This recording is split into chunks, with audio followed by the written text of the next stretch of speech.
Thank you, Mr Speaker.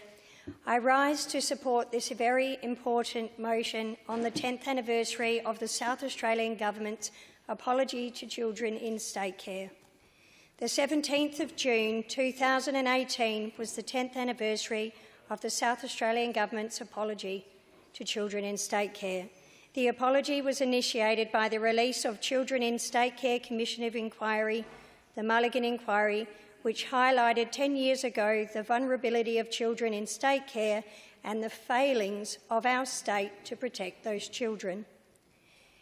Evidence given to the inquiry demonstrated that the alleged sexual abuse occurred in every type of care in South Australia, including large institutional care, smaller group care, residential care units, foster care placements, family care and insecure care facilities. I acknowledge the survivors in the gallery today. Thank you for your strength, your courage, your advocacy and for fighting for change. Let's listen to a few statements from the victims who were abused as children and who spoke at this inquiry 10 years ago to give them a voice today in this Parliament as we reflect. A quote, "You got to the stage where you thought sexual abuse was just part of the norm. Keep your mouth shut, otherwise you will be worse off than everybody else." Another quote, "I am 5.5 years old. I'm terrified, and there's this bloke threatening to bloody kill me." Quote, "You feel as though it's your fault it's happening. You can't understand why it's happening. You don't blame the people that are doing it to you. You seem to blame yourself." Another quote, "All my life I've just wanted to tell." This motion is an opportunity to acknowledge the harm and suffering experienced by those abused while in state care. I acknowledge that the abuse of these children was inexcusable and disgraceful. It's disgraceful that their cries for help were ignored. The horrific extent of sexual abuse against children in state care over 4 decades was revealed in the 600-page report of the Mulligan Inquiry into State Parliament. 10 years ago, 792 people bravely came forward to the inquiry and said they were victims of child sexual abuse in South Australian institutions. Of these allegations, the inquiry referred allegations from 170 people to the police, involving 434 alleged perpetrators. Only 2 suspects were arrested and a further 13 reported, arising from the referrals from the Commission of Inquiry. Mr Mulligan said, "I was appalled and horrified at the way in which these children were exploited, abused and threatened, and how they have lived in that situation for years without being able to do anything about it." 10 years ago, the Mulligan Inquiry concluded that the incident of child sexual abuse on the APY lands was widespread. 10 years ago, Mr Mulligan highlighted that the number of children being placed in care was increasing and there was a shortage of foster carers and social workers, as we have today. I am deeply concerned that the names of pedophiles named in the Mulligan Inquiry were suppressed for many years to come. Did you know that research reports to us that without treatment, 60 to 70% of child sexual abuse offenders will re-offend? If the offenders were not stopped, how many more children have they abused? How many more South Australian lives have been impacted? What infuriates and offends me is over the last 15 years there have been a litany of inquiries into the South Australian Government's failure to protect children. There was the Luethen report in 2003 with 206 recommendations. There was a Mulligan inquiry in 2008 with 54 recommendations. There was the Parliamentary Select Committee on Families SA in November 2009. Then came the DeBell inquiry about abuse covered up by our Education Department.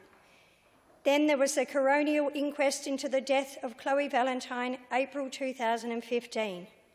In 2016, the horrific case came to light of Shannon McCall, whose crimes were described by the then Labor Premier Jay Weatherill as potentially the worst the nation had ever seen.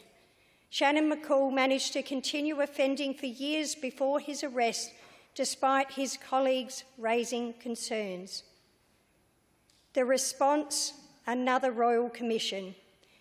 Justice Margaret Nyland called for dramatic changes once again to what she described as a system in crisis. This ended in an inevitable apology. When all the apologies are measured against the lifelong trauma that these children endure, we must ask, is any apology enough? These are crimes against our most vulnerable citizens, which continue today. The South Australian inquiries and reports and commissions have repeatedly found a culture of secrecy, unwieldy bureaucracy, lack of resources and a failure to put children first. Have all these reports and inquiries just been sitting on shelves? Now we learn the state's new Child Protection Minister cannot read a critical report on concerns about carers employed by her department because it too was made confidential by the former Labor cabinet. 10 years ago, some of the victims of the Children in State Care Commission of Inquiry testified, and I quote them, "I am here to make sure it doesn't happen again to any kid." 10 years ago, another quote, "This is why I'm sitting here today, so it doesn't happen to children in the current system." Another quote, "I think it's good that it's told so that it doesn't happen to other people." Another quote, "I'd like that nothing like this happens to any other kids for a start because I have grandchildren." Another quote, "It's got to stop so it doesn't happen to other kids like me." It's time to listen to these victims and survivors. So yes, 10 years later, these victims deserve words of apology because an acknowledgement of the pain and hurt caused by this crime of child sexual abuse and the giving of a genuine apology is extremely important. Your pain is recognised. As we have heard, these people who suffered this pain and hurt asked us to ensure that children are better protected in the future. Well, this future is now. Last year, a woman in King told me of her struggle to become a foster carer to a second South Australian child. She told me she had requested a child who had not been sexually abused because her current foster child is very high needs and has developmental delays. She told me the department told her this was almost impossible to find a child that hadn't been sexually abused. Sexual abuse is not a past historical problem. It is a crime that is rampant today. I urge members across this parliament, on our side of government, in the opposition and from all our independents, to work together and agree how we can implement the many recommendations which have been made over the past 15 years. I have a dream that together we can create the safest state for children to grow up in. We just need to have the heart, the compassion, the commitment to work together to achieve this right now, not in the future. It's time for real action, and our whole state will benefit. Childhood trauma, including abuse, affects an estimated 5 million Australian adults and needs to be seen as a mainstream public health policy issue. If not comprehensively addressed, trauma and abuse experienced in childhood have both short-term and lifelong impacts which also affect the overall health of our community, of our nation.